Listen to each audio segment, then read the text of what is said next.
হ্যাঁ, আসসালামু আলাইকুম। আশা করি এবং প্রত্যাশা করি তোমরা সবাই ভালো আছো। তো আসলে একটু টেকনিক্যাল ত্রুটির কারণে তোমাদের ক্লাসটা স্টার্ট করতে একটু সময় লাগলো। আসলে অনেক সময় টেকনোলজি বা প্রযুক্তি তো আমাদের কন্ট্রোলে থাকে না, অনেক কিছু আমাদের কন্ট্রোলের বাইরে চলে যায়। তো সে প্রযুক্তিকে কন্ট্রোলে এনে তারপর তোমাদেরকে পড়ানো একটু সময় সাপেক্ষ ব্যাপার। তো রাকিব হাসান, তারপর হচ্ছে শুভা এবং আনোয়ারুল ইসলাম, তোমরা তিনজন উপস্থিত আছো আজকে ক্লাসে। তো দেখি কমেন্ট করো তো, দেখি আমাকে দেখতে পাচ্ছ কিনা, শুনতে পাচ্ছ কিনা। বাবা একটু পানির ব্যবস্থা করো তো, একটু ফেলে দিয়ে পানি নিয়ে আসো। ও দাও। হ্যাঁ, তোমরা কি আমাকে শুনতে পাচ্ছ, দেখতে পাচ্ছ? একটু কমেন্ট করো তো দেখি তোমরা আমাকে দেখতে পাচ্ছ কিনা। শুভা, রাকিব, আনোয়ার, তোমরা একটু কমেন্ট করো। বেশি ছেড়ে দাও। হ্যাঁ, তোমরা একটু কমেন্ট করো, কমেন্ট করো, আমাকে শুনতে পাচ্ছ কিনা, দেখতে পাচ্ছ কিনা, একটু কমেন্ট করো। তোমাদের কমেন্টের উপর নির্ভর করছে যে তোমরা ক্লাসে কতটুকু রেসপন্সিভ। হ্যাঁ, একটু বলো তোমরা আমাকে দেখতে পাচ্ছ কিনা, শুনতে পাচ্ছ কিনা। হ্যালো,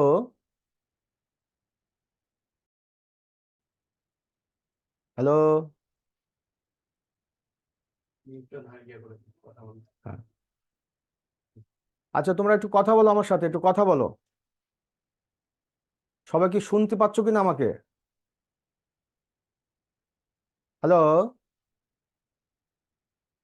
একটু একটু কমেন্ট করো, ইয়েস অর নো। ঠিক মতো লিঙ্ক দিছো তো?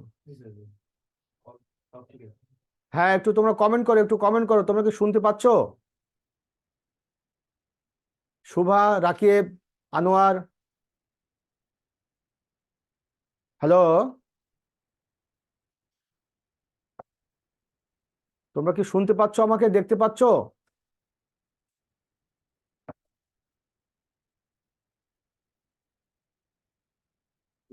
এই যাই দেখো তো ঠিকঠাক আছে কিনা, এটা তো কোনো কথা বলে না।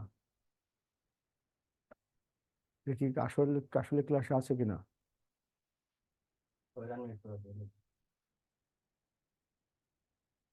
হ্যাঁ, তোমাদের আনমিউট করা আছে, একটু কথা বলো তোমরা। একটু কমেন্ট করো, কথা না বলো।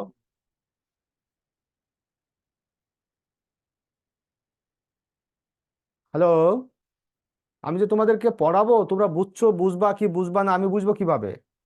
এটা তো অনলাইনে ক্লাস। তোমাদেরকেও প্রথমত প্রত্যেকটা শিক্ষকের ক্লাসের প্রথমে কি করবা, তোমরা একটা সালাম দিবা বা কুশলাদি জিজ্ঞাসা করবা। এর অর্থ হচ্ছে যে তোমরা ক্লাসে আছো বা ক্লাস করতেছো, সেটা আসলে আমরা বুঝবো।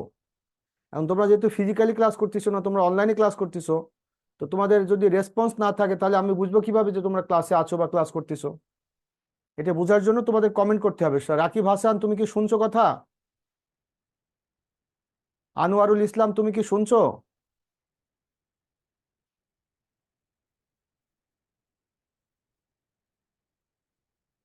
এই জাহিদ, মনে সেটিং এর সমস্যা আছে নাকি? জাহিদ, সেটিং এর সমস্যা আছে নাকি? তো এটা তো এটা কি বোবা টোবা নাকি, আমি বুঝলাম না। এই তোমরা কি বোঝো? তোমরা কি আমার প্রশ্ন বুঝতে পারছো? তোমরা কথা বলো না কেন?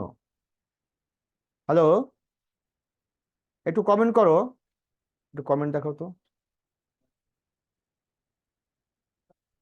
ঠিক আছে, অসুবিধা নেই। আমি তোমাদেরকে পড়ে যাচ্ছি, তোমরা আজকে দেখো, কালকে আজকে ক্লাসটা টপিকটা দেখো, আজকে আমরা কি পড়বো। হ্যাঁ, সিলেবাস আলোচনা, বিশ্ব মানচিত্রের ধারণা, পৃথিবী পরিচিতি ও আয়তন, বিশ্বের প্রাচীন সভ্যতা সমূহ এবং এর সাথে মহাদেশের গুরুত্বপূর্ণ বিষয়গুলো। আচ্ছা, তাহলে প্রথমে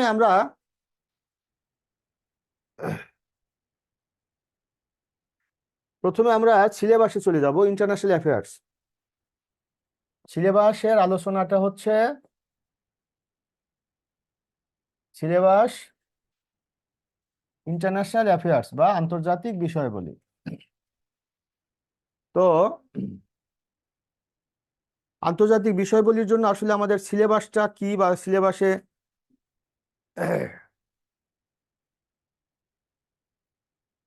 আচ্ছা,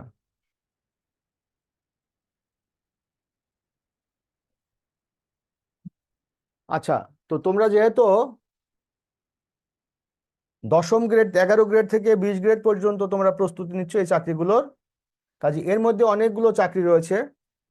এক একটা চাকরি এক এক ধরনের প্রস্তুতি নিতে হয় বা এক এক ধরনের প্রশ্নের প্যাটার্ন হয় এক একটা চাকরিতে। তো ইন্টারন্যাশনাল অ্যাফেয়ার্সের যে সিলেবাস, সেই সিলেবাসের মধ্যে তোমাদেরকে যে বিষয়গুলোকে বেশি ফোকাস করতে হবে বা যে বিষয়গুলো থেকে প্রশ্ন বেশি আকারে আসবে, সেগুলো তোমাদেরকে আমি প্রথমে যদি বলি, সেটা হচ্ছে বিশ্বের গুরুত্বপূর্ণ যুদ্ধ সমূহ। বিশ্বের গুরুত্বপূর্ণ যুদ্ধ সমূহ, এটা তোমাদেরকে ভালো করে পড়তে হবে। তাহলে সেই বিশ্বের গুরুত্বপূর্ণ যুদ্ধগুলোর মধ্যে আসলে কি আছে? বিশ্বের গুরুত্বপূর্ণ যুদ্ধগুলোর মধ্যে আসে প্রথম বিশ্বযুদ্ধ। প্রথম বিশ্বযুদ্ধ,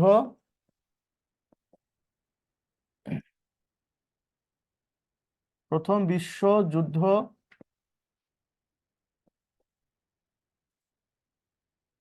দ্বিতীয় বিশ্বযুদ্ধ। প্রথম বিশ্বযুদ্ধ, দ্বিতীয় বিশ্বযুদ্ধ, তারপরে আরব ইসরায়েল যুদ্ধ। আরব ইসরায়েল যুদ্ধ,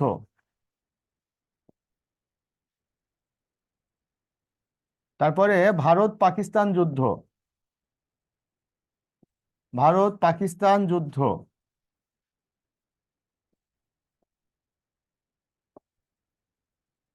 তারপরে তোমাকে যেটা পড়তে হবে সেটা হচ্ছে কোরীয় যুদ্ধ।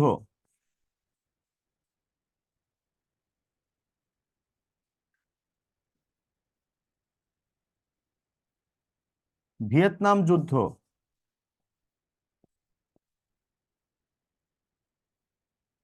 ওয়াটারলু যুদ্ধ এবং অন্যান্য। তোমরা এই যে যুদ্ধগুলো আমি তোমাদেরকে স্পেসিফিক করে দিলাম, দাগিয়ে দিলাম, এগুলো তোমরা বেশি করে মুখস্থ করবা। এখন আসো এই যুদ্ধগুলোর কি কি তোমাকে পরীক্ষা আসবে বা কি কি তোমরা পড়বা। প্রথম দেখো যে প্রথম বিশ্বযুদ্ধ। এই প্রথম বিশ্বযুদ্ধের যে টাইপের প্রশ্ন তোমাকে আসতে পারে সেটি হচ্ছে যে এই প্রথম বিশ্বযুদ্ধ কত সালে শুরু হয়েছে? 1914 সালে। প্রথম বিশ্বযুদ্ধ কত সালে শেষ হয়েছে? 1918 সালে। তারপরে প্রথম বিশ্বযুদ্ধের প্রেক্ষিতে কোন সংস্থা গড়ে ওঠে? সেটি হচ্ছে জাতিপুঞ্জ। তারপর হচ্ছে প্রথম বিশ্বযুদ্ধ কোন দেশের যুবরাজের হত্যাকে কেন্দ্র করে সংগঠিত হয়? সেটা হচ্ছে অস্ট্রিয়ার যুবরাজের হত্যাকে কেন্দ্র করে সংগঠিত হয়। তারপরে এই প্রথম বিশ্বযুদ্ধের নামটি ইতিহাসে কি নামে পরিচিত? সেটি হচ্ছে বিশ্বযুদ্ধ বা মহাযুদ্ধ বা গ্রেট ওয়ার নামে পরিচিত। অর্থাৎ প্রথম বিশ্বযুদ্ধটি ইতিহাসে মহাযুদ্ধ বা গ্রেট ওয়ার নামে পরিচিত। এই এতটুকু তথ্য তোমাকে প্রথম বিশ্বযুদ্ধ থেকে পড়তে হবে। যেহেতু তোমরা এই প্রথম বিশ্বযুদ্ধ যদি আমি তোমাদেরকে বিসিএস এর স্টুডেন্ট হিসেবে পড়াতাম, তাহলে হয়তো এটা আরো ডিটেল তোমাকে পড়াতাম। তাহলে সিলেবাস আলোচনা, অর্থাৎ আমাকে প্রস্তুতিটা কিভাবে নিতে হবে তার একটা প্রাথমিক একটা ধারণা তোমাকে আমি দিচ্ছি, যে এই এই টপিকগুলোকে তুমি বেশি করে পড়বা। তারপর আসো দ্বিতীয় বিশ্বযুদ্ধ। দ্বিতীয় বিশ্বযুদ্ধের ক্ষেত্রে ঠিক তাই। দ্বিতীয় বিশ্বযুদ্ধ 1939 সাল থেকে 1945 সাল পর্যন্ত দ্বিতীয় বিশ্বযুদ্ধ হয়েছে। তারপর এই যুদ্ধের প্রেক্ষিতে জাতিসংঘ নামক একটা আন্তর্জাতিক সংস্থা গঠিত হয়েছে। একই সাথে প্রথম বিশ্বযুদ্ধের পরে যে জাতিপুঞ্জ গড়ে উঠেছিল, সে জাতিপুঞ্জ বিলুপ্ত হয়ে গেছে। জাতিসংঘ গড়ে উঠেছে দ্বিতীয় বিশ্বযুদ্ধের মাধ্যমে। এরপরে দ্বিতীয় বিশ্বযুদ্ধের সময় জার্মানি পোল্যান্ডকে আক্রমণ করেছে। এভাবে দ্বিতীয় বিশ্বযুদ্ধ সংগঠিত হয়েছে। দ্বিতীয় বিশ্বযুদ্ধ কালে বেশ কিছু উল্লেখযোগ্য ঘটনা ঘটেছে। তার মধ্যে 1941 সালের 7ই ডিসেম্বর জাপান আমেরিকার পার্ল হারবার নামক সামরিক ঘাঁটি আক্রমণ করেছে। এটির মধ্যে দিয়ে আমেরিকা দ্বিতীয় বিশ্বযুদ্ধে অংশগ্রহণ করেছে। এরকম আরো বেশ কিছু তথ্য রয়েছে যেটা দ্বিতীয় বিশ্বযুদ্ধের উপরে যেটা গুরুত্বপূর্ণ। রিমোটটা আমাকে দাও, এসি রিমোটটা দাও। এগুলো হচ্ছে দ্বিতীয় বিশ্বযুদ্ধের উপরে তোমাকে পড়তে হবে। আচ্ছা, এরপরে আসো আরব ইসরায়েল যুদ্ধ। এই আরব ইসরায়েল যুদ্ধ এটি খুব গুরুত্বপূর্ণ একটি যুদ্ধ। এই যুদ্ধটা 4বার হয়েছে। 1948 সালে হয়েছে, 1956 সালে হয়েছে, 1967 সালে হয়েছে, 1973 সালে হয়েছে। এই 4বার আরব ইসরায়েল যুদ্ধ হয়েছে। তো তোমাদেরকে এটা একটা সিলেবাস আলোচনা প্লাস এটা এক ধরনের সাজেশনও বটে, যে তোমাদেরকে এই সাবজেক্টে ভালো করার জন্য, সাধারণ জ্ঞানের আন্তর্জাতিক অংশে ভালো করার জন্য তোমাকে কোন কোন টপিকগুলোকে বেশি গুরুত্ব দিয়ে পড়তে হবে। এবার আসো ভারত পাকিস্তান যুদ্ধ। ভারত পাকিস্তান যুদ্ধ, এই যুদ্ধটা 4বার হয়েছে। 1947 সালে হয়েছে, 1965 সালে হয়েছে, 1971 সালে হয়েছে, 1999 সালে হয়েছে। এভাবে 4বার পাকিস্তান ভারত যুদ্ধ হয়েছে। এবং এই ভারত পাকিস্তান যুদ্ধের প্রেক্ষিতে দুটি দেশের মধ্যে একাধিকবার দুটি চুক্তি হয়েছে। একটা হচ্ছে 1972 সালের যে চুক্তিটি, সেটা হচ্ছে সিমলা চুক্তি। আর আরেকটা হচ্ছে যে 1965 সালের যুদ্ধের প্রেক্ষিতে 1966 সালের 10 জানুয়ারি ঐতিহাসিক তাশখন্দ চুক্তি এই দুটি দেশের মধ্যে হয়েছে। এই যে দুটি চুক্তি সম্পর্কে তোমাদের পরীক্ষায় প্রশ্ন এসেছে বা ইতোপূর্বে এসেছে বা এখান থেকে পরীক্ষায় প্রশ্ন আসার সুযোগ রয়েছে। তারপরে কোরীয় যুদ্ধ, এই কোরীয় যুদ্ধটা হয়েছে এই কোরীয় যুদ্ধটা হয়েছে তোমার সেটি হলো তোমার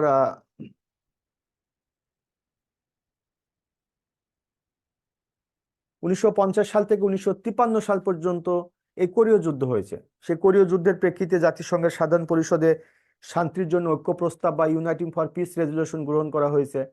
এ প্রশ্নটা তোমার জন্য ইম্পর্টেন্ট। এরপরে আসো ভিয়েতনাম যুদ্ধ, 1955 সাল থেকে 1975 সাল পর্যন্ত ভিয়েতনাম যুদ্ধ হয়েছে উত্তর ভিয়েতনাম এবং দক্ষিণ ভিয়েতনামের মধ্যে। এই তথ্যটি তোমাকে জানতে হবে।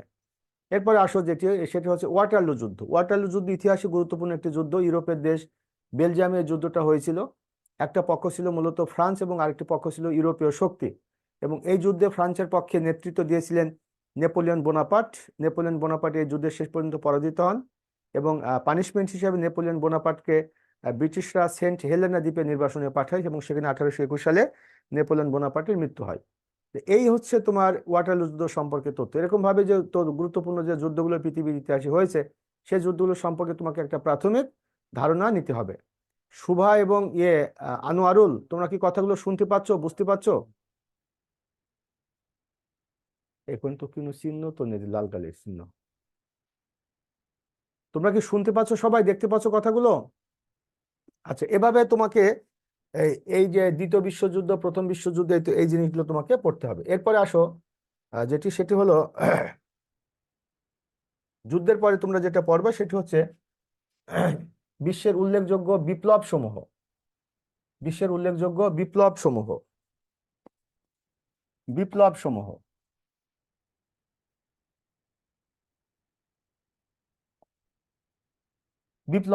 বিপ্লব সময়ের মধ্যে তোমার গুরুত্বপূর্ণ যে দুটি বিপ্লব তোমাকে সবচেয়ে বেশি গুরুত্ব দিয়ে পড়তে হবে, একটা হচ্ছে ফরাসি বিপ্লব,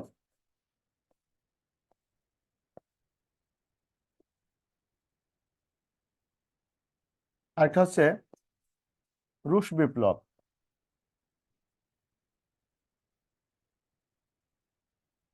একটা হচ্ছে ফরাসি বিপ্লব এবং আরেকটা হচ্ছে রুশ বিপ্লব। এই দুটি বিপ্লব পৃথিবীর ইতিহাসে সবচেয়ে গুরুত্বপূর্ণ।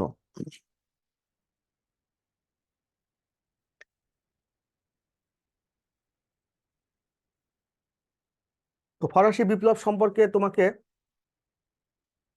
ফরাসি বিপ্লব, রুশ বিপ্লব, আরো কয়েকটি বিপ্লব আছে তার মধ্যে, যেমন চীনের সমাজতান্ত্রিক বিপ্লব। চীনের সমাজতান্ত্রিক বিপ্লব। তারপরে হচ্ছে কিউবার বিপ্লব। চীনের সমাজতান্ত্রিক বিপ্লব, তারপরে হচ্ছে কিউবার বিপ্লব, এবং অন্যান্য, এবং অন্যান্য। তো মূলত এই 5টি বিপ্লব সম্পর্কে তোমাকে একটা ভালো ধারণা নিতে হবে। বিশেষ করে ফরাসি বিপ্লব 1789 সালে বিপ্লবটি হয়েছে, এবং 1799 সালে বিপ্লবটি শেষ হয়েছে, ফরাসি বিপ্লব। এই ফরাসি বিপ্লবের সময় ফ্রান্সের রাজা ছিলেন 16তম লুই, তার পতন হয়েছে। এবং রুশ বিপ্লব, যেটা 1917 সালে রুশ বিপ্লবটা হয়েছে, এই রুশ বিপ্লবের মাধ্যমে রাশিয়াতে সমাজতন্ত্র প্রতিষ্ঠিত হয়েছে, এবং সেটি প্রতিষ্ঠা করেছে ভ্লাদিমির লেনিন। তো এটাও কিন্তু তোমার রুশ বিপ্লব সম্পর্কে এই তথ্যগুলো তোমাকে জানতে হবে। তারপর আরেকটি বিপ্লব হয়েছে যেটি চীনের সমাজতান্ত্রিক বিপ্লব। এটা 1949 সালে চীনে মাও সেতুং চীনের সমাজতন্ত্র প্রতিষ্ঠা করেছিলেন এই বিপ্লবের মাধ্যমে। এবং এর আগে ছিল চীন পুঁজিবাদী চীন। 1949 সালে 1 অক্টোবর মাও সেতুং চীনের সমাজতন্ত্র প্রতিষ্ঠা করেন এই বিপ্লবের মাধ্যমে, তাই এই বিপ্লবের নাম হচ্ছে চীনের সমাজতান্ত্রিক বিপ্লব। তাহলে চীনের সমাজতন্ত্রের প্রতিষ্ঠাতা হচ্ছে মাও সেতুং। এরপরে 1959 সালে 59-এ কিউবায় ফিডেল ক্যাস্ট্রো একটা বিপ্লব ঘটায়। সে বিপ্লবের নাম হচ্ছে চীনের কিউবার সমাজতান্ত্রিক বিপ্লব। এই বিপ্লবের মাধ্যমে কিউবা সমাজতন্ত্র গ্রহণ করে। তারপরে আরো ইতিহাসে বিপ্লব রয়েছে, বিশেষ করে 2010 সালে উত্তর আফ্রিকার একটা দেশ তিউনিসিয়া, সেখানে একটা বিপ্লব হয়েছে। সেই বিপ্লবের নাম হচ্ছে জেসমিন বিপ্লব। সেই জেসমিন বিপ্লবের হাত ধরে পরবর্তীতে সেখানে আরব বসন্ত হয়েছে। হ্যাঁ, এটাও কিন্তু বিশেষ পরীক্ষায় এই প্রশ্নটি এসেছে, আরব বসন্তের সূতিকাগার, এই জন্য বলা হয় তিউনিসিয়াকে। তারপরে আরো অনেক বিপ্লব পৃথিবীর ইতিহাসে হয়েছে, সেগুলো তোমাকে পড়তে হবে সিলেবাসের মধ্যে। তাহলে সিলেবাসের মধ্যে তোমাকে গুরুত্বপূর্ণ যুদ্ধ কোনগুলো সেগুলো তোমাদেরকে বুঝাই দিচ্ছে, বিপ্লব যেগুলো সেগুলো তোমাদেরকে বুঝাই দিচ্ছি, এগুলো তোমাদেরকে পড়তে হবে। আচ্ছা, এরপরে আসো যুদ্ধ বিপ্লবের পরে যদি আমরা দেখি, সেটা হচ্ছে যে এই যে তোমার সভ্যতা পরিস্থিতি, সভ্যতা সভ্যতা পরিস্থিতি সভ্যতা, এই সভ্যতা পরিস্থিতিতে তোমাকে যে যে সভ্যতাগুলো পড়তে হবে তার মধ্যে একটা হচ্ছে মেসোপটেমীয় সভ্যতা, মেসোপটেমিয়া সভ্যতা, মেসোপটেমীয় সভ্যতা। তারপরে 2 নম্বর হচ্ছে মিশরীয় সভ্যতা, মেসোপটেমীয় সভ্যতা, মিশরীয় সভ্যতা। তারপর হচ্ছে সিন্ধু সভ্যতা, মেসোপটেমীয় সভ্যতা, মিশরীয় সভ্যতা, সিন্ধু সভ্যতা। তারপরে হচ্ছে মায়া সভ্যতা, মায়া সভ্যতা, মেসোপটেমীয় সভ্যতা, মিশরীয় সভ্যতা, সিন্ধু সভ্যতা, মায়া সভ্যতা।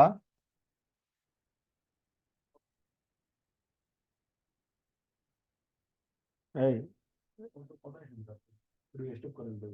এই মাহফুজ, আমি যা কাজ করছি সে কার্যকর হচ্ছে তো?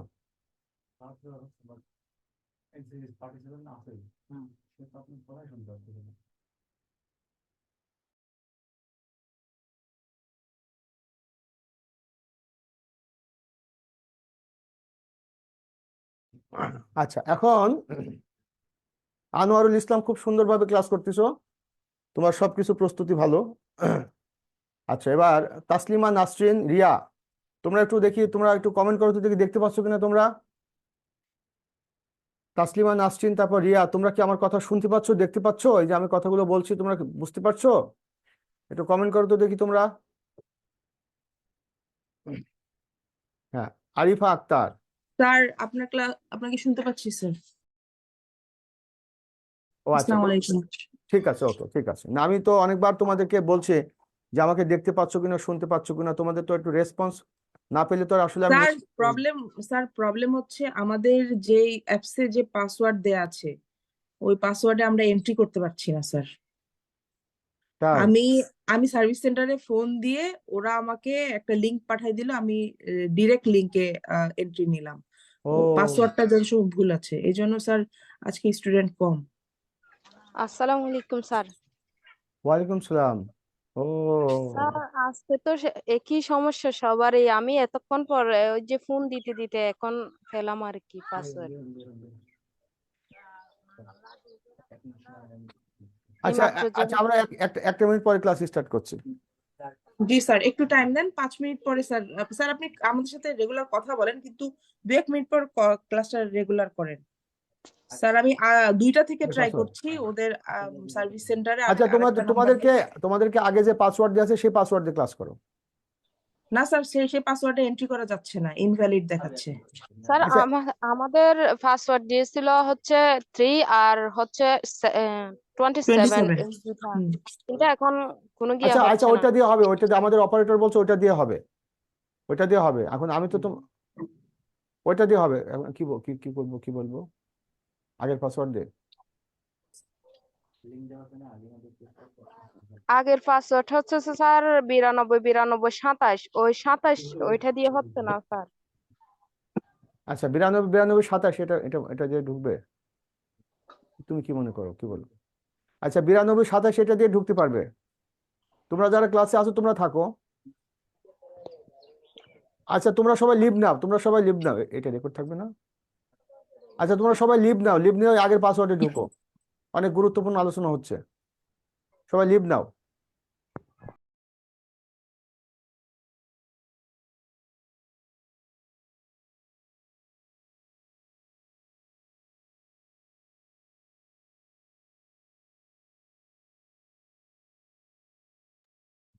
আচ্ছা, সরি, তোমাদের সিলেবাস আলোচনায় যে প্রসঙ্গে আমি ছিলাম, যে তোমাদের যে যে অংশ থেকে প্রশ্নগুলো হতে পারে সেগুলো আমি তোমাদেরকে ধারাবাহিকভাবে আলোচনা করছি। তো দেখো, প্রথম থেকে আমি তোমাদেরকে আবার দেখাচ্ছি এবং এগুলো তোমরা রেকর্ড পাবা, যে তোমাদের ইন্টারন্যাশনাল অ্যাফেয়ার্স এর বিশেষ করে জেনারেল নলেজ বা জিকের ইন্টারন্যাশনাল অংশটুকু, সেই অংশটুকুতে ইউজুয়ালি আমাদের কেমন টাইপের প্রশ্ন আসবে এবং সে প্রশ্নগুলো কোন কোন টপিক থেকে আসবে, সেই বিষয়গুলো নিয়ে আমি প্রথমে তোমাদেরকে কিছু শর্টলি একটু ব্যাখ্যা দিব, তারপরে আমরা আমাদের আবার আলোচনায় চলে যাব। তো প্রথমে আমি যেটা বলছিলাম যে সেটি হচ্ছে যুদ্ধসমূহ, বিশ্বের গুরুত্বপূর্ণ যুদ্ধসমূহ, তার মধ্যে প্রথম বিশ্বযুদ্ধ, দ্বিতীয় বিশ্বযুদ্ধ, আরব ইসরায়েল যুদ্ধ, ভারত পাকিস্তান যুদ্ধ, কোরীয় যুদ্ধ, তারপরে ভিয়েতনাম যুদ্ধ, ওয়াটারলু যুদ্ধ এবং অন্যান্য যুদ্ধগুলো। এরপরে বিশ্বের গুরুত্বপূর্ণ বিপ্লব সমূহ, ফরাসি বিপ্লব, রুশ বিপ্লব, তারপরে চীনের সমাজতান্ত্রিক বিপ্লব, কিউবার বিপ্লব এবং অন্যান্য বিপ্লবগুলো, বিশেষ করে জেসমিন বিপ্লব বা আরব বসন্ত, এটা গুরুত্বপূর্ণ। তারপরে সভ্যতা পরিচিতি, সভ্যতার পরিচিতির মধ্যে মেসোপটেমিয়ার সভ্যতা আছে, মিশরীয় সভ্যতা আছে, সিন্ধু সভ্যতা আছে, মায়ার সভ্যতা আছে এবং আরো কিছু সভ্যতা আছে যেগুলো তোমার অন্যান্য, আরো কিছু আছে সেগুলো হচ্ছে অন্যান্য। এই সভ্যতাগুলোকে তোমাদেরকে বেশি করে পড়তে হবে। তাহলে সভ্যতা গেল, যুদ্ধ গেল, বিপ্লব গেল, এগুলো কতক্ষণ ধরে পড়াইতেছেন বলবেন প্লিজ। আচ্ছা, ছোটন খান, আহ, আমরা তো ক্লাস অলমোস্ট 2টার পরেই শুরু করেছি। তো তোমাদের যেগুলো মিস করছো সেগুলো তো ক্লাসে রেকর্ড আকারে থাকবে, তোমরা এগুলো পেয়ে যাবে, এখানে টেনশন করার কিছু নেই। এখন যেখান থেকে ক্লাসে যুক্ত হয়েছো সেখান থেকে তোমরা এনজয় করো ক্লাসটি। আচ্ছা, এবার আমরা মোটামুটি এটা এখান থেকে গেল। তারপরে যে অংশটুকু থাকবে, যেমন যেটা, সেটা হচ্ছে বিশ্বের গুরুত্বপূর্ণ চুক্তি সমূহ। তোমাদের প্রশ্ন নিয়ে আমার দীর্ঘদিন রিসার্চ রয়েছে। সেই রিসার্চের আঙ্গিকে যদি তোমাদেরকে আমি বলি যে এই এই চুক্তিগুলো তোমাদের জন্য গুরুত্বপূর্ণ, তাহলে 1 নম্বর চুক্তির মধ্যে প্রথমে যেটা যেতে পারে সেটা হচ্ছে যে তাশখন্দ চুক্তি। তাশখন্দ চুক্তি, তারপরে সিমলা চুক্তি, তাশখন্দ চুক্তি, সিমলা চুক্তি, তাশখন্দ চুক্তি, তারপরে হচ্ছে সিমলা চুক্তি, তারপরে হচ্ছে জেনেভা কনভেনশন। তাশখন্দ চুক্তি, সিমলা চুক্তি, জেনেভা কনভেনশন, তারপরে হচ্ছে ভিয়েনা কনভেনশন। তাশখন্দ চুক্তি, সিমলা চুক্তি, জেনেভা কনভেনশন, ভিয়েনা কনভেনশন, তারপর হচ্ছে জেনোসাইড কনভেনশন। জেনোসাইড কনভেনশন মূলত এই বিষয়গুলো, এই যে জেনোসাইড কনভেনশন, মূলত এই সমস্ত চুক্তিগুলো থেকে তোমার নর্মালি প্রশ্নগুলো আসতে পারে যে জেনেভা কনভেনশন কবে স্বাক্ষরিত হয়েছে, এই টাইপের একটা প্রশ্ন হতে পারে। তারপরে তাশখন্দ চুক্তি কবে স্বাক্ষরিত হয়েছে। তোমাদের প্রশ্নগুলো খুব ডিপলি আসবে না। বিশেষ পরীক্ষার প্রশ্নের সাথে তোমাদের পরীক্ষার প্রশ্নের যে বিষয়টি রয়েছে সেটি হচ্ছে যে সেটা হলো তোমার বিশেষ পরীক্ষার প্রশ্নগুলো একটু ডিফিকাল্ট হবে, তোমাদের প্রশ্নগুলো একটু ইজি হবে, তবে টপিকটা সেম থাকবে। তারপরে তোমার পরীক্ষার প্রশ্নটি আসতে পারে তাশখন্দ চুক্তি কোন দুটি দেশের মধ্যে স্বাক্ষরিত চুক্তি, ভারত পাকিস্তানের মধ্যে চুক্তিটি হয়েছে, কবে হয়েছে, 1966 সালের 10 জানুয়ারি। সিমলা চুক্তি কবে হয়েছে, 1972 সালে, কার কার মধ্যে, ভারত পাকিস্তানের মধ্যে হয়েছে। তো এই যে এই চুক্তিগুলো তোমরা গুরুত্ব দিয়ে একটু পড়বা। ভিয়েনা কনভেনশন, জেনেভা কনভেনশন, এগুলো তোমাদের একটু পড়তে হবে। এবং আরো যে চুক্তিগুলো রয়েছে অন্যান্য, তারপরে যেমন যেমন আছে ক্যাম্প ডেভিড চুক্তি, ক্যাম্প ডেভিড ডেভিড চুক্তি, ক্যাম্প ডেভিড চুক্তি। ক্যাম্প ডেভিড চুক্তি নিয়ে তোমার পরীক্ষা প্রশ্নটা আসতে পারে যে ক্যাম্প ডেভিড চুক্তি কত সালে স্বাক্ষরিত হয়েছে, 1978 সালে হয়েছে, কোন কোন দেশের মধ্যে চুক্তিটি হয়েছে, মিশর এবং ইসরায়েলের মধ্যে চুক্তিটি হয়েছে। এভাবে তোমাকে প্রশ্নটি আসতে পারে। ক্যাম্প ডেভিড চুক্তি হতে পারে। তারপরে যেটাকে আমরা বলবো যে সেটা হচ্ছে ডেটন চুক্তি, ডেটন চুক্তি, ডেটন চুক্তি হতে পারে। এবং অন্যান্য আদার্স অন্যান্য চুক্তিগুলো তোমাকে পড়তে হবে। নর্মালি চুক্তির সালটি কবে স্বাক্ষরিত হয়েছে, কোন কোন দেশের মধ্যে হয়েছে। এর সাথে অন্যান্যর মধ্যে আমি তোমাদেরকে কয়েকটা চুক্তির কথা বলছি। যেমন বাংলাদেশের সাথে ভারতের যেটা চুক্তি, গঙ্গার পানি বন্টন চুক্তি, গঙ্গার পানি বন্টন চুক্তি, গঙ্গার পানি বন্টন চুক্তি, এটা একটা গুরুত্বপূর্ণ চুক্তি, গঙ্গার পানি বন্টন চুক্তি। তারপরে হচ্ছে বাংলাদেশ ভারত স্থল সীমান্ত চুক্তি, বাংলাদেশ ভারত স্থল সীমান্ত চুক্তি, যেটা India Bangladesh land boundary agreement. তারপরে আছে বাংলাদেশ ভারত মৈত্রী চুক্তি। মূলত এই যে বিষয়গুলো, বাংলাদেশ ভারত মৈত্রী চুক্তি, এই যে তোমাদেরকে একটা সিলেবাস করে দিচ্ছি, সাজেশন করে দিচ্ছি, এটা হচ্ছে সবচেয়ে গুরুত্বপূর্ণ। বাংলাদেশ ভারত মৈত্রী চুক্তি, হ্যাঁ, Bangladesh India land boundary agreement বা বাংলাদেশ ভারত মৈত্রী চুক্তি, এই চুক্তিগুলো তোমরা সবচেয়ে বেশি গুরুত্ব দিয়ে পড়বা। এই চুক্তিগুলো, এটা ধরো এক ধরনের সাজেশন। প্রশ্নগুলো কি হতে পারে, যেমন বাংলাদেশ ভারত মৈত্রী চুক্তি, এই চুক্তিটি হয়েছে 1974 সালের 16ই মে, বঙ্গবন্ধু শেখ মুজিবুর রহমানের সাথে ইন্দিরা গান্ধীর। ওই সময় বঙ্গবন্ধু শেখ মুজিবুর রহমান ভারতের, বাংলাদেশের প্রধানমন্ত্রী, ইন্দিরা গান্ধী ভারতের প্রধানমন্ত্রী। তাহলে এই চুক্তিটির নাম কিন্তু মুজিব ইন্দিরা চুক্তি। যেটা মৈত্রী চুক্তি 1972 সালে 19শে মার্চ হয়েছে, গঙ্গার পানি বন্টন চুক্তি 1996 সালে 12 ডিসেম্বর হয়েছে। তো এই যে চুক্তিগুলো কবে হয়েছে, কার কার মধ্যে হয়েছে, এগুলো তোমাকে পড়তে হবে, ব্যাপক তোমাকে পড়ার দরকার নেই। এরপরে বিভিন্ন সংস্থা, সংস্থার মধ্যে যদি আমি বলি যে সংস্থা সমূহ, সংস্থা, এই সংস্থা সমূহ, এর মধ্যে অনেকগুলো সংস্থা আছে, যেমন হচ্ছে আঞ্চলিক সংস্থা।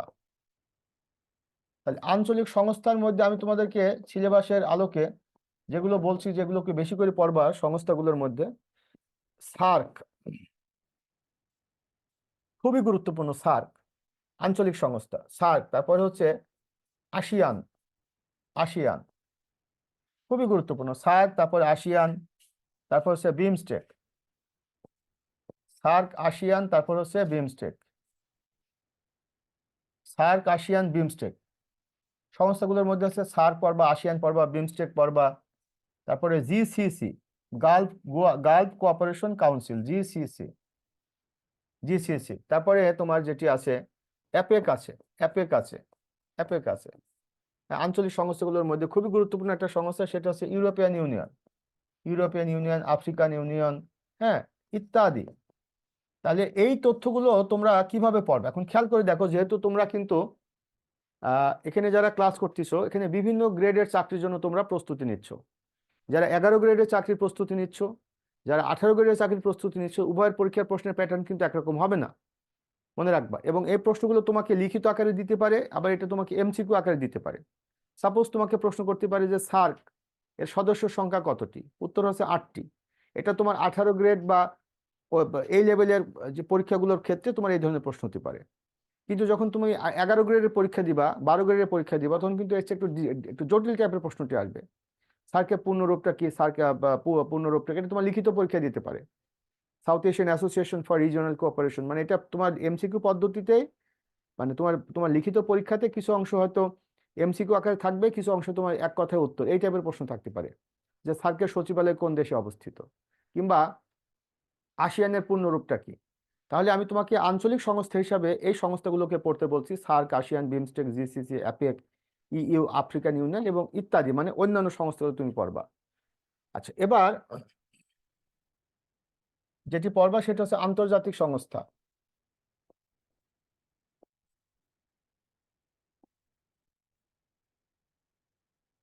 আন্তর্জাতিক সংস্থার মধ্যে প্রথমে তুমি যেটা গুরুত্ব দিবা সেটা হচ্ছে ওআইসি।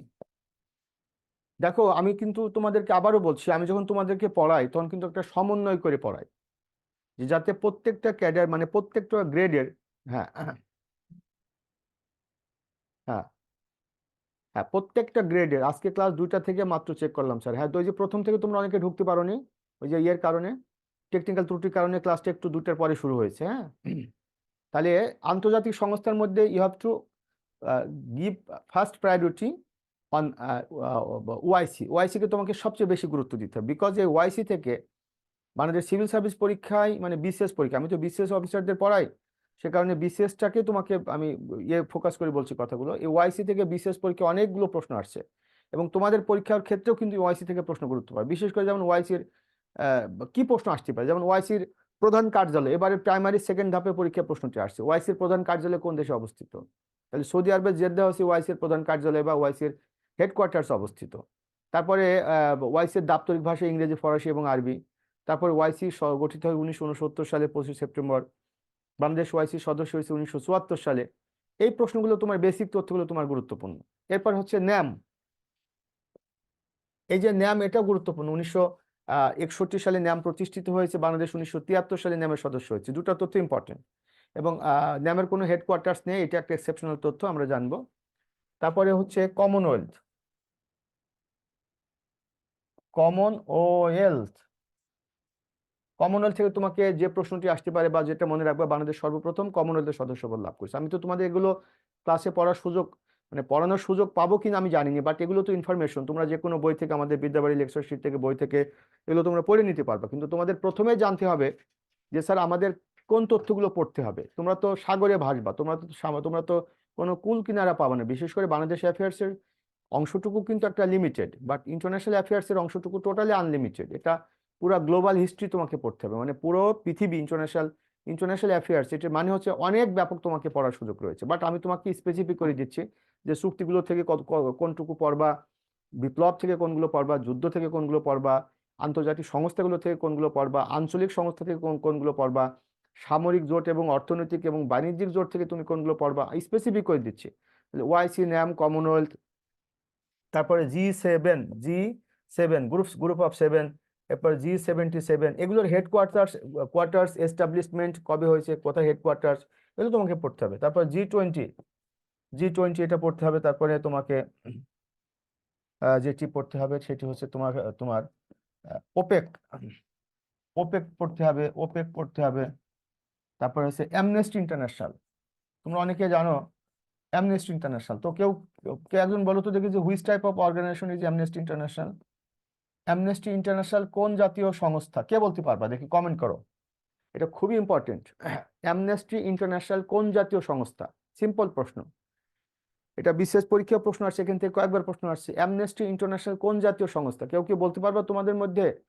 হ্যাঁ, অ্যামনেস্টি ইন্টারন্যাশনাল কোন জাতীয় সংস্থা? ভেরি গুড, ফিরোজ হোসেন, মানবাধিকার সংস্থা, এক্সিলেন্ট। অ্যামনেস্টি ইন্টারন্যাশনাল হচ্ছে একটি মানবাধিকার সংস্থা। খুব সুন্দর, খুব সুন্দর। অ্যামনেস্টি ইন্টারন্যাশনাল হচ্ছে একটি মানবাধিকার সংস্থা। তারপরে যেমন transparency international, transparency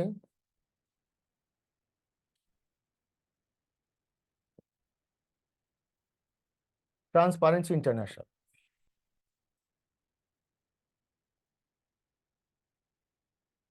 transparency international এটা দুর্নীতি বিরোধী, মানে দুর্নীতি প্রতি বছর দুর্নীতির সূচক প্রকাশ করে। দুর্নীতি বিরোধী একটি সংস্থা আছে ট্রান্সপারেন্সি ইন্টারন্যাশনাল, মানে কোন দেশটি দুর্নীতিতে এগিয়ে কোন দেশটি দুর্নীতিতে পিছিয়ে এটা নিয়ে প্রতি বছর প্রতিবেদন প্রকাশ করে এই সংস্থাটি। হ্যাঁ, এবং এই সংস্থাটি হচ্ছে, না, ন্যাটো হচ্ছে আন্তর্জাতিক সংস্থা, ওটা সামরিক সংস্থা। আমি পরে যাচ্ছি, জান্নাতুল মৃত্যু, ওখানে আমি পরে যাচ্ছি। ট্রান্সপারেন্সি ইন্টারন্যাশনাল হেডকোয়ার্টার্স হচ্ছে জার্মানির বার্লিনে অবস্থিত। হ্যাঁ, তো আমি তো তোমাকে আবারও বলছি, আমি তোমাদেরকে কিন্তু খুব সিম্পল জিনিস পড়াচ্ছি, আপার লেভেলে এগুলো আলোচনা করছি না, এবং আপার লেভেলে তোমার পরীক্ষা আসবেও না, তোমাদের পরীক্ষা প্রশ্নগুলো আসবে সিম্পল। হ্যাঁ, ট্রান্সপারেন্সি ইন্টারন্যাশনাল, তারপরে অ্যামনেস্টি ইন্টারন্যাশনাল, তারপর আরেকটি সংস্থা, একটা ফুটবল খেলার সর্বোচ্চ কর্তৃপক্ষ, সেটা হচ্ছে ফিফা। তারপর আরেকটা হচ্ছে ইন্টারন্যাশনাল ক্রিকেট কাউন্সিল, যেটা আইসিসি, এবং আদার্স, এগুলো হচ্ছে তোমার ইন্টারন্যাশনাল অর্গানাইজেশন। আচ্ছা, এর মধ্যে ইন্টারন্যাশনাল অর্গানাইজেশন আরেকটি আছে, সেটা হচ্ছে রেড ক্রস। রেড ক্রস, কেউ কি বলতে পারবা রেড ক্রসের হেডকোয়ার্টার্স কোথায়? কে বলতে পারবা রেড ক্রসের হেডকোয়ার্টার্স কোথায়? কেউ কি বলতে পারবা? কমেন্ট করো তো দেখি, রেড ক্রসের হেডকোয়ার্টার্স কোথায়, কেউ কমেন্ট করতে পারবা? রেড ক্রসের হেডকোয়ার্টার্স হচ্ছে সুইজারল্যান্ডের জেনেভাতে, মনে রাখবা, সুইজারল্যান্ডের জেনেভাতে রেড ক্রসের হেডকোয়ার্টার্স অবস্থিত। আচ্ছা, এটা গেল হচ্ছে তোমার আন্তর্জাতিক সংস্থা। এখন যদি আমরা বলি যে এরপরে তোমার সংস্থার মধ্যে যেটা সামরিক সামরিক সামরিক সংস্থা বা সামরিক জোট, এটা একজন কমেন্ট করলে প্রথমে যেটি আসবে সেটা হচ্ছে ন্যাটো। ন্যাটো হচ্ছে একটি সামরিক সংস্থা বা সামরিক জোট, বর্তমানে সর্ববৃহৎ একটি সামরিক জোট হচ্ছে ন্যাটো। এরপরে কিছু সামরিক জোট এখন নতুন করে তৈরি হয়েছে, যেটা হচ্ছে কোয়াড, QUAD, কোয়াড। তারপরে হচ্ছে অকাস, এগুলো অনেক আপার লেভেলের আলোচনা, তোমাদের ক্ষেত্রে এই প্রশ্নগুলো দিতে পারে। AUKUS, quad, NATO. তারপরে একটা এখনো আছে, সেটা হচ্ছে আনজুস। আনজুস, হ্যাঁ, এগুলো একটা সময় ছিল, এখন নেই, সেটা হচ্ছে সেন্টো।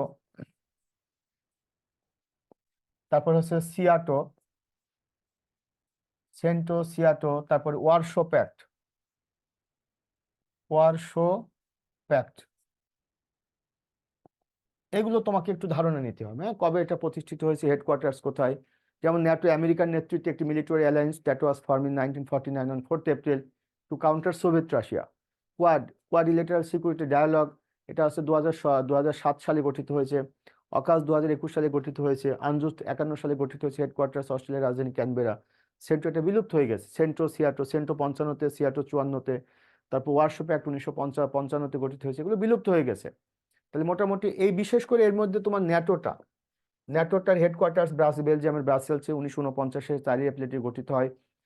এটি একটি সামরিক জোট আমেরিকার নেতৃত্বে গঠিত। এই তথ্যগুলো তোমাকে মোটামুটি ধারণা নিতে হবে। সর্বশেষ সদস্য হচ্ছে ফিনল্যান্ড, যেটি 31টি সদস্য, সর্বশেষ সদস্য হচ্ছে ফিনল্যান্ড।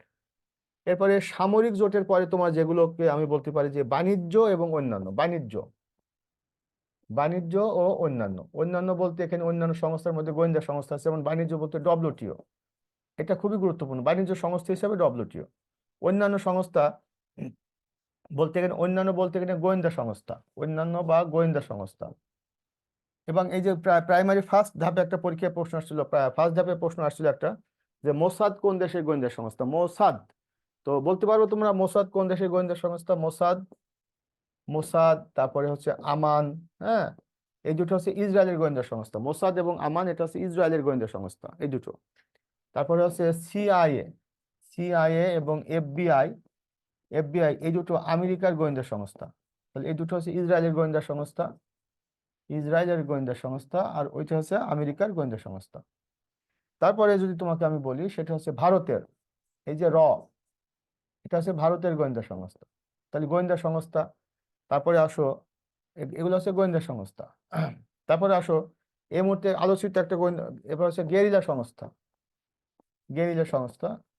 তো তোমরা জানো এই মুহূর্তে আলোচিত ইস্যু হচ্ছে দুটো, একটা হচ্ছে হামাস, হ্যাঁ, একটা হচ্ছে হামাস এবং ইসরায়েলের সাথে কনফ্লিক্ট হচ্ছে, আর আরেকটা হচ্ছে যে আমাদের যে হিল ট্রাক্সের একটি ডিস্ট্রিক্ট, যেটি হচ্ছে তোমার বান্দরবান।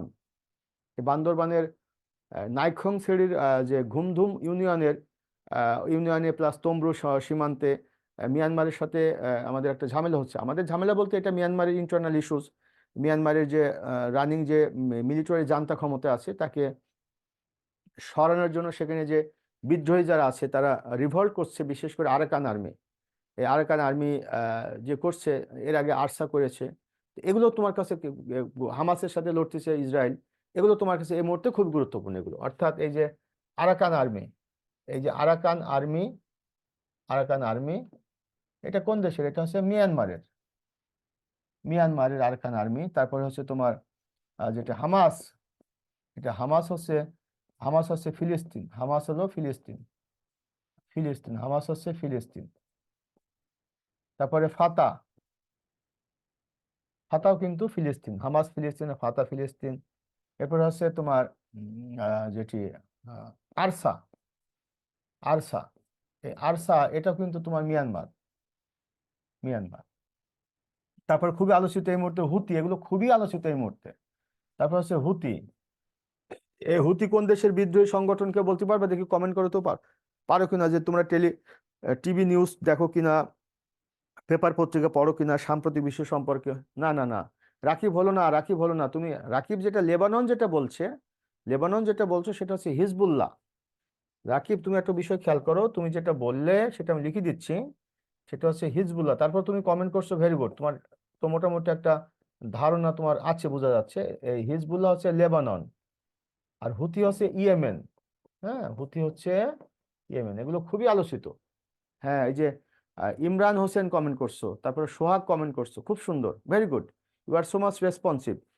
তো এইভাবে তোমাকে পরীক্ষা প্রশ্ন দিতে পারে। এটা হচ্ছে তোমার আরো যে অন্যান্য সংস্থাগুলো আছে, এগুলো তো শেষ বলে কিছু নেই, কিন্তু আমার কাছে মনে হচ্ছে যে তোমরা যে চাকরির প্রস্তুতিটা নিচ্ছ, সেই চাকরির প্রস্তুতির জন্য এই সংস্থাগুলো খুবই গুরুত্বপূর্ণ। তাহলে গেরিলা গেল, গোয়েন্দা গেল, সামরিক গেল, তারপরে তোমার যেটি এবার যেটিকে আমরা বলবো যে অর্থনৈতিক সংস্থা। এরপরে অর্থনৈতিক সংস্থা, এগুলো তোমাকে আমি স্পেসিফিক করে দিয়েছি, যেমন ইন্টারন্যাশনাল মনিটারি ফান্ড, আইএমএফ, তারপরে ওয়ার্ল্ড ব্যাংক, বিশ্ব ব্যাংক। ইন্টারন্যাশনাল মনিটারি ফান্ড বা আন্তর্জাতিক মুদ্রা তহবিল, ওয়ার্ল্ড ব্যাংক বা বিশ্ব ব্যাংক, এশিয়ান ডেভেলপমেন্ট ব্যাংক বা এডিবি, ইসলামিক ডেভেলপমেন্ট ব্যাংক বা আইডিবি। হ্যাঁ, তারপরে হচ্ছে ইউরোপিয়ান সেন্ট্রাল ব্যাংক, যেটা ইসিবি, ইউরোপিয়ান সেন্ট্রাল ব্যাংক। তারপরে নিউ ডেভেলপমেন্ট ব্যাংক, এনডিবি। তারপরে এআইআইবি, এআইআইবি, চীনের নেতৃত্বে গঠিত Asian infrastructure and investment bank, এবং আদার্স আদার্স আদার্স এগুলো তোমাকে মোটামুটি একটা ধারণা নিতে হবে অ্যাটলিস্ট। এগুলোর হেডকোয়ার্টার্স কোথায়, কবে এটা এস্টাবলিশড হয়েছে। যেমন ওয়ার্ল্ড ব্যাংকের হেডকোয়ার্টার্স ওয়াশিংটন ডিসি, বাংলাদেশ সদস্য হয়েছে 1972 সালে। আইএমএফ এর হেডকোয়ার্টার্স ওয়াশিংটন ডিসি, বাংলাদেশ সদস্য হয়েছে 1972 সালে। হ্যাঁ, এই তথ্যগুলো তোমাকে মুখস্থ করতে হবে।